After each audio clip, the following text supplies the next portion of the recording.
Dom here from Essential RC. This is a video which shows my first use of the new Mark II version of the TX16S transmitter from RadioMaster.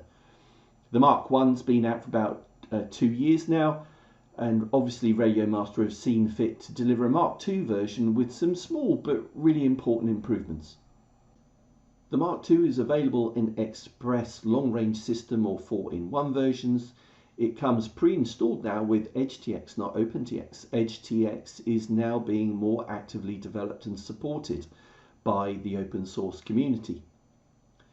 The physical changes, the individual physical changes, are all quite small, but they all add up to a much better radio. So for example, the gimbals have been improved for better centering and stability at different temperatures.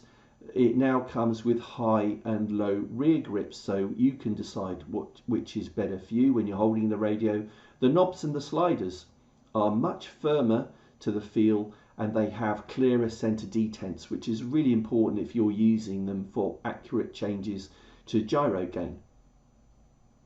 All the other changes are quite small, but nonetheless really important to make it a better radio. I'm still amazed at the price of the TX16S. At $200 it is so much cheaper than other premium transmitters on the market that have the same functionality. You can, if you want, go for more blinged versions of the TX16S. So we have the Max, it's available in red and black. There's a Pro version if you like this, I don't know what colour you'd call that, but if that's your thing, that's the Pro version, and there's also this purple version as well. Look out for those on the RadioMaster site or from your local supplier. I've put links in the video description and the pinned comment.